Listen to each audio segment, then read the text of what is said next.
Bismillahirrahmanirrahim.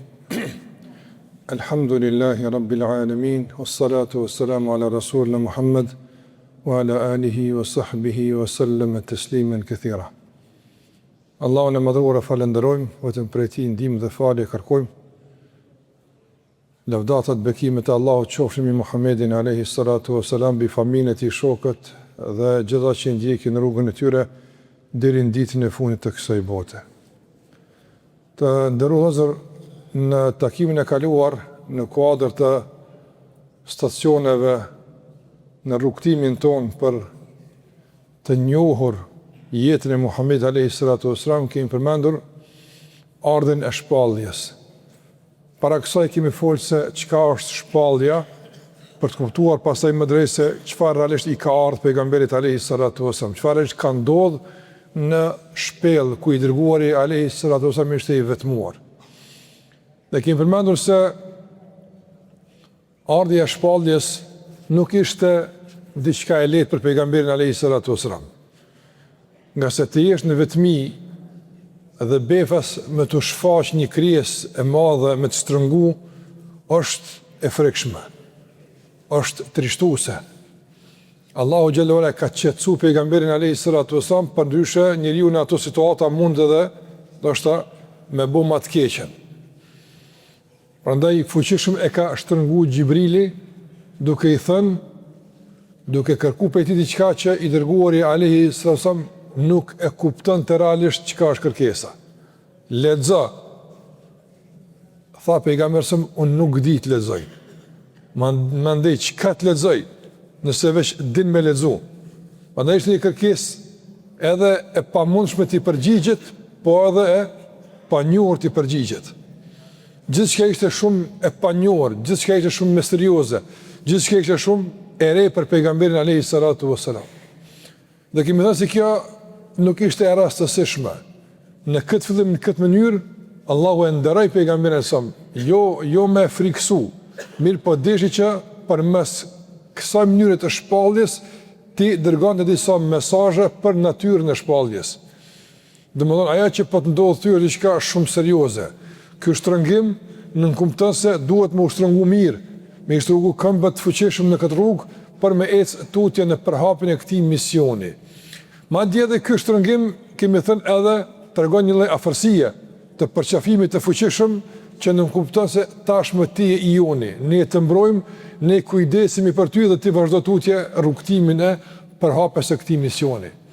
Pastaj edhe fillimi me fjalën Iqra, të ndërruazë lexo, kishte mesazhin e vet për treguar se ky udhëzim që tashmë po i shpallë njerëzve nuk ndërtohet në thashëthëme, nuk ndërtohet në zakone, në filozofi apo mendime njerëzish, por është udhëzim që vjen nga Allahu xhallahu ala i gjithdijshmi.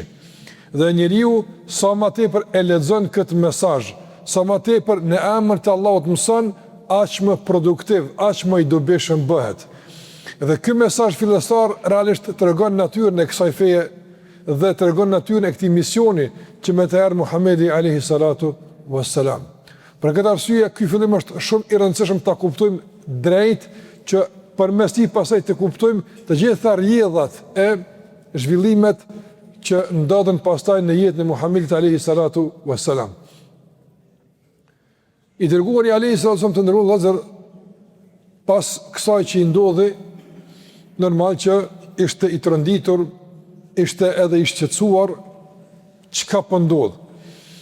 Dhe nuk mundemi me të i kalu një stacion të rëndësishëm që është gjithashtu në fillimin e shpalljes, që ka të bëjë me kthimin e pejgamberit alayhi salatu wasalam pas qëndrimit në shpellë. Njeriu kur është i friksuar, kur ka ngarkesë, ku shkon? Shkon tek njëri i besueshëm, shkon te njëri që gjen ta mbështetjen, shkon te njëri që ta e gjen qetësinë dhe sigurinë. Andaj pejgamberi alayhi salatu wasalam pas qëndrimit në shpellë, pas kësaj ngjarje që fuqishëm e goditi pejgamberin alayhi salatu wasalam, shkoi te gruaja e tij Khadija radhiyallahu anha. Dhe roli i Khadijës në rrugtimin e pejgamberit alayhi salatu wasalam është një rol që nuk duhet anashkaluar. Është një stacion që duhet më ndal gjatë me mendu rreth asaj që kjo grua ka kontribuar për udhëzimin e Allahut Azza wa Jall, për shpalljen që i erdhi Muhamedit alayhi salatu wassalam. Vetë shkuarja e pejgamberit alajhissalam tek Khadija, te gruaja e tij, ku kërkoi që të mbulohet, me që ishte kapluar nga ethet, ishte kapluar nga shqetësimi dhe kërkoi që të mbulohet, shkuarja tek shtëpia të ndërruar tregon se pejgamberi alajhissalam, domethënë, e gëzonte një jetë të lumtur, e gëzonte një jetë të mirë me gruan e tij. Andaj shkoi në shtëpi. Kështu duhet me qenë shtëpia, duhet me qenë qetësi, siguri për njerin. Njeriu kur ka pa siguri, kur ka frikë, duhet me gjetë qetësinë dhe prehjen dhe përkrajin në shtëpinë e tij, dhe jo e kundërta. Ka njerëz që kur duhen mu qetësu dalin për shtëpisë. Kur duhen pushu dalin për shtëpisë. Kur duhen mu relaksu, largohen nga familja e tyre. Dhe kjo është padyshim çështje e gabuar. Dhe kjo është problem familjar që duhet me trajtu, nga se Allahu xhallahu ala shtëpinë e ka bërë qetësi. Prandaj edhe e ka quajtur seken. Në Kur'an shtëpia quhet seken. Seken është vend ku qetësohesh, është vend ku ndihesh i sigurt. Dhe kjo vlen edhe për gruan, por edhe për burrin. Gruaja duhet të jetë e sigurt në shtëpinë e saj. Duhet të jetë e nderuar në shtëpinë e saj. Jo që atë që i duhet ta gjejnë jashtë shtëpisë, ta kërkon jashtë shtëpisë, por ta gjejnë brenda shtëpisë së saj. Dhe mbetja e gruas në shtëpitë në vëllezër nuk është poshtnim për të, larg asaj, nuk është nënçmim për të, por është nderim që ajo realisht të ndërton një vend të sigurisë, të ndërton një vend të edukimit, të frymëzimit, të inkurajimit, edhe për burrin e saj, por edhe për fëmijët e saj. Pa i roli i gruas brenda shtëpisë është rol shumë i madh, i rëndësishëm dhe vendimtar për shoqërinë. Dhe në vlerësimi i këtij roli, duke i dhënë gruas role të tjera jashtë shtëpisë, realisht e zber rolin e shtëpisë. Dhe pastaj edhe shtëpinë e bën vend të pasigurt. Edhe shtëpinë e bën vend ku një nuk gjen qetësi, pastaj sesli del jashtë shtëpisë për ta kërkuar lumturinë jashtë mureve të shtëpisë. Dhe kjo pastaj nënkupton rënimin edhe të shoqërisë, pasi veç ka filluar të rënohet familja. Dhe kjo është mesazh i rëndësishëm që e marrim ne në këtë rast kur pejgamberi alayhi salatu wasallam edhe pa shpallje, ende nuk kishte mozimet e fesë, por megjithatë kishte ndërtuar një raport shumë të mirë me gruan e tij. Dhe raporte mira bashkëtorë garantojnë një frymë të mirë brenda familjes. Prandaj të ndërlozë duhet me investu, duhet me u interesu, duhet me u angazhu që të ndërtohen raporte të mirëfillta bashkëtorë, një bashkëpunim i ndërsjellët, një plotësim i njëri tjetrit dhe një ndërtim i duhur i shtëpisë ku realisht brenda saj ndërtohet edhe edukimi mirëfillt i gjeneratave.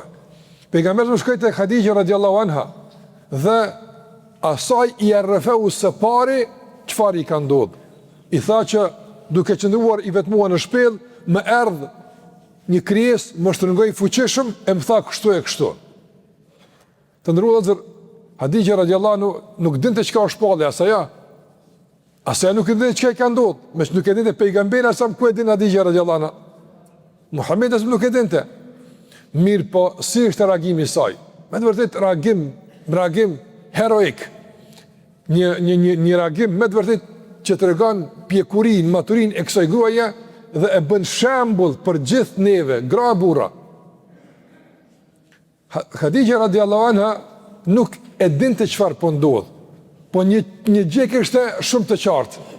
Në diçka ishte shumë e bindur se Allahu xhalla xhelalu ka me rujt burrin e saj. Ata kanë besuar në Allahun xhallahu ala, ata e kanë ditë se Allahu ekziston. Mirë, po kanë pas deformime në besim. Kanë besuar në Allahun duke adhuruar idhujt, që përmes idhujve ti drejtohen Allahut xhalla xhelaluhu. Prandaj pejgamberi ka mi rënë këto ndërmesime për ta lidhur robin direkt me Zotin e tij. Andaj ai tha, ty Allahu kur nuk pëshnon. Kur nuk di çka të ka ndodhur. Mirë po, diçka e mirë është. Mirë po, diçka është e dobishme. Pse? Filloj me ja numëru të ndërrodhazër burrit të saj, me ja numëru të mirat. Dhe kjo është gruaja e mirë, e cila din me i numëru të mirat, din me i vlerësu të mirat, por jo që në situatat caktuara për shembull i harrat mirat. Do ti kur s'keni mu, ti kur s'keni mirë, ti kur s'keni but. Njëri nuk mund të kon kurrë i keq, gjithë i keq. Ka situata kur është i mirë, po mund të jemi nga njerëz të ngarkuar, mund të jemi të nxituar, të ngutshëm, nervoz e kështu me radhë dhe bëjmë reagime jo duhura. Gabimi janë këto. Mirë, po që për një gabim, 2 gabime të rënohet komplet kontributi bashkëtorë, është padyshim qasje e gabuar dhe mos mirënjohje shumë e keqe. Prandaj Hadija radiallahu anha në këtë situatë nuk i tha pejgamberit alayhi salatu wasallam, për shembull, ka mundësi të kanë zonë nema ose ka mundësi e ki për këtë çështje. Jo kështu aftë. Situata ishte serioze, nuk është tashmë rast për hakmarrje, nuk është tash situatë për treguar tash edhe e përsin mbi dikën. Nuk ishte kështu situata. Situata ishte për krahje. Situata ishte qetësim i shpirtit. Kështu ishte situata. Dhe Hadija radiallahu anha e lexoi situatën mirë dhe reagoi si duhet në bazë të situatës. Dhe kjo është gruaja e mirë. Gruaja e mirë është ajo që din me e lexu situatën dhe din me reaguar situatën që duhet. Jo për shkak kur burri për në kash qetësim ka ngarkesa, ti bëhet edhe më shumë ngarkesë. Kur ai ka probleme, ti shton probleme. Nuk din me lexu situatën apo nuk din me reaguar situatë. Edhe burri gjithashtu do të më ditë për shkak me reaguar situatë, me lexu situatën. Gruaja mund të jetë ngarkuar si pasojë shumë rrethanave të saj që ai kanë për to. Mund të jetë lodhur, raskapitur, mund të jetë shqetësuar, mund të ketë probleme të caktuara. Burri duhet me ditë si me lexu gruan dhe si me reaguar në atë lexim të situatës, me të kundërtën e gjendjes në kuptim të stabilitetit, qetësisë dhe reagimit të duhur. Kështu funksionon familja si duhet të ndërvozë. Hadija radiallahu anha nuk filloi tash me shetit mendjen poshtë për pjetë ku duhet, po u fokusua në çështjet që i kontribuojnë qetësimit të pejgamberit alayhi salatu wasallam, që i kontribuojnë një përgjigjeje që i duhet tash Muhamedit alayhi salatu wasallam. Dhe kjo është shumë domethënëse. Me ditë me lexu situatën dhe me ditë me reaguar në situatë. Pejgamberi alsam edhe në fund të jetës së tij, kur ishte i smur, i lodhur, Aisha radiallahu ta'ala anha lexonte përmes syve të pejgamberit çka po don, pa folaj fare. Shikoni çfarë lidhje e fuqishme bashkëtorë kur me syjet din çka po don dhe gruaja reagon më një herë. Sot jo me sy, por me fjalë më i thon, ndoshta respekti, nështrimi është shumë minimal. Kry punë vet, quh vet pse se bën ti vet, e kështu me radhë. Ai shërbimi ndaj bashkëtorëve është ibadet, është adhurim. Nuk është nënçmim, nuk është robni, nuk është shërbëtorë në shtëpi vet, por është e nderuar nga se nuk ka nder më i madh se gruaja me i shërbi burrit, po nuk ka nder më i madh se burri me respektu gruan e tij. Prandaj Aisha radhiyallahu anha shikonte ka misfaku, domon ajo që i pastronte me të dhëmët pejgamberit, e dija që çato ka nevojë, e ja afroja. Gjithçka e dinte se çka po don pejgamberi alayhi salatu wasallam. Prandaj bashkët e njohin më së miri njëri tjetrin. Dhe me bazë kësaj njohurie duhet ta lexojnë situatën, të reagojnë në përputhje me situatën. Andaj Hadija radiallahu ta'ala reagoi. Çka i duhet tash pejgamberit sa? Çka i duhej? I duhej tash që me qetësu se diçka e keqe s'po ndodh. Pse? Për shkak se ti je njëri i mirë. Gjithmonë ke ndihmu. Dhe ja ka përmend domthon kontributin për kategori të ndryshme shoqërisë. I keni mu fukaras, i keni mu doptit, i keni mu të smutit, i keni mu të paaftit, që s'ka pas aftësi me kryeni punë, e ke ndimu, e ke aftësu, e ke trajnu, e ke ushtru, ma atë se ke ditë. Madje e ka përmbyll këtë lavdat të pejgamberit alayhi sallam, ka onë ti ju ke gjithë njerëzve në krejt punë që ata kanë pas nevojë. Ke qenë gjithmonë në anën të drejtës. Gjatë ta jetës tënde ke tentuar dhe e përpjek me kon me të drejtin.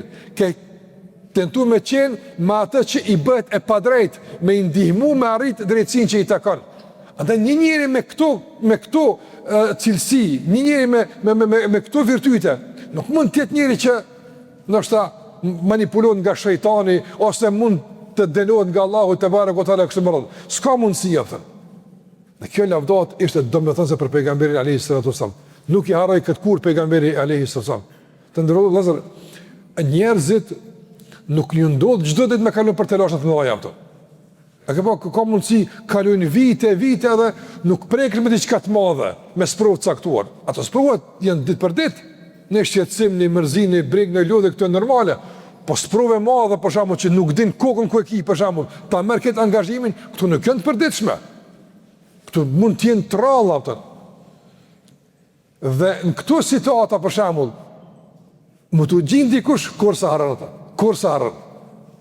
Për shembull të vëllezër, ne kemi pas provën e dëbimit nga vendi jon, apo a kena pas provën? Armiku na ka dëbuar nga vendet tona, na ka vrarë, na ka djeg apo.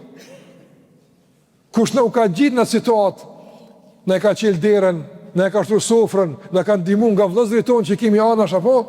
Ato se harrojmë kur, as nuk bën me harru atë kur.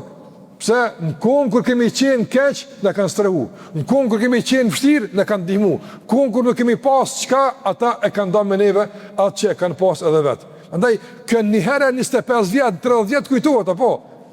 Nuk është e shpesht.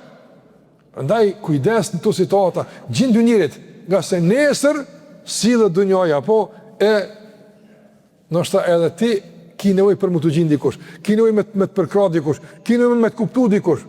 Andaj njerëzit të ndërvozër nuk hin histori përmes veprime të përditshme, ditë për ditë. Ja, një herë vjen mundësia, e shfrytëzon edhe s'harrohet kur kontributi i tij.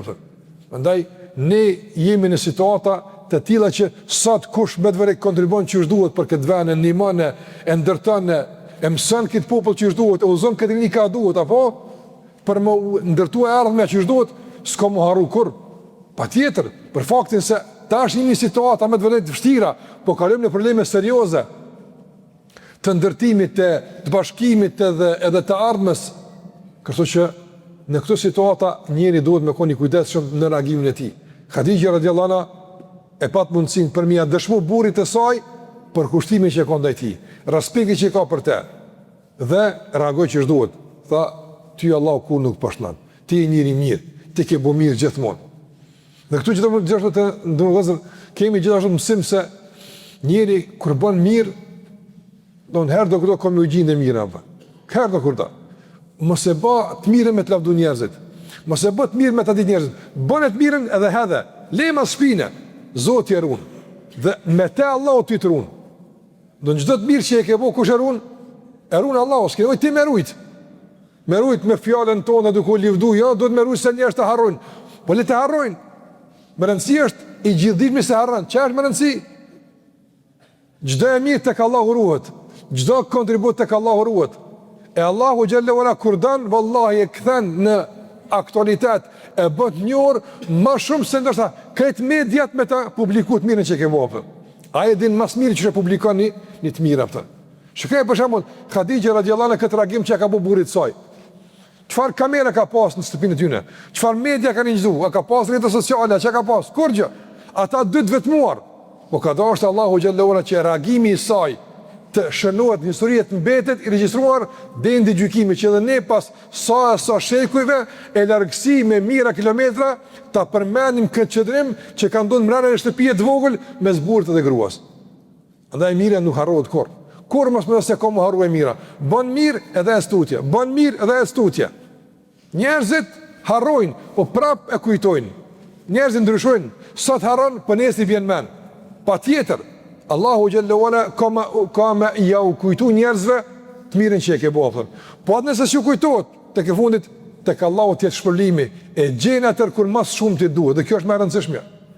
Atë kur më shumë duhet kimë e gjet, çka më e rëndësishme apo.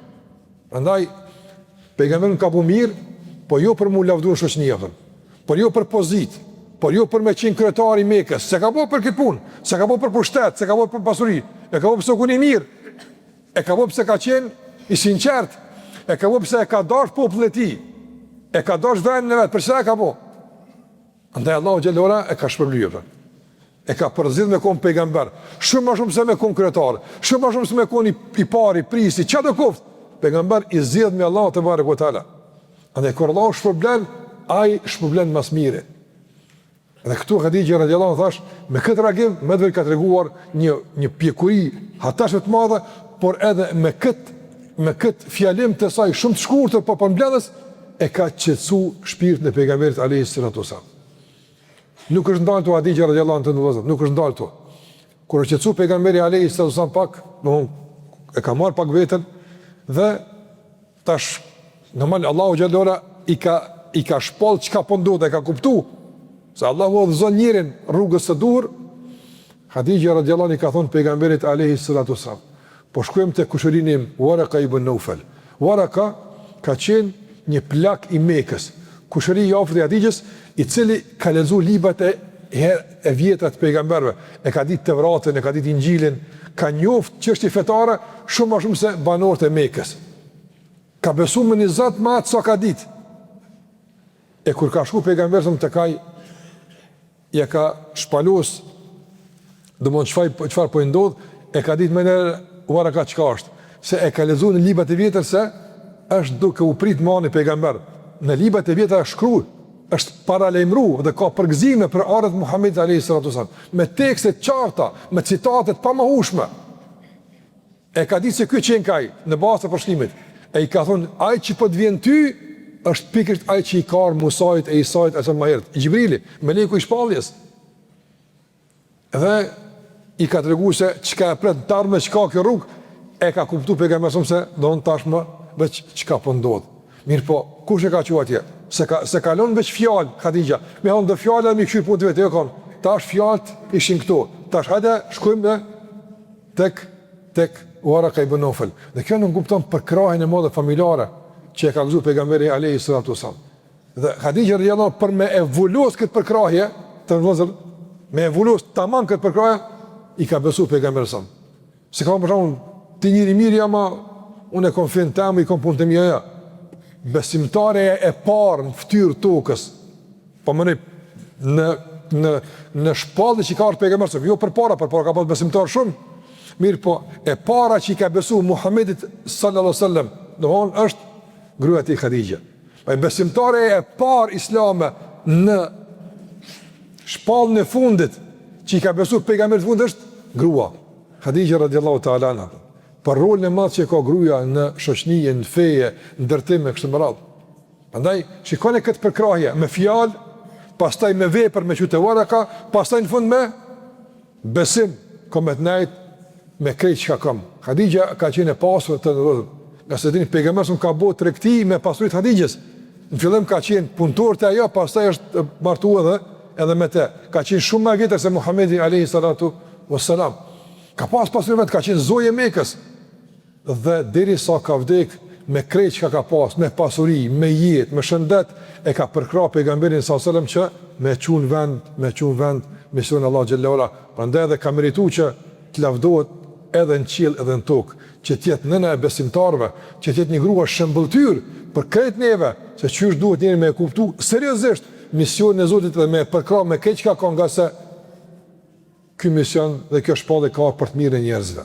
Dhe kjo është stacion me rëndësi që në kupton përkrahjen që Khadija radhiyallahu anha dha pejgamberit dhe sa është më rëndësi një grua të qëndron pas një burri, ta përkrah, ta ndihmon, ta shtyn përpara, për shkak se nëse njës ka përkrahje të familjes, e ka vështirë pastaj me si grup përkrahje tjera, apo edhe me jadal në mejdanet e jetës.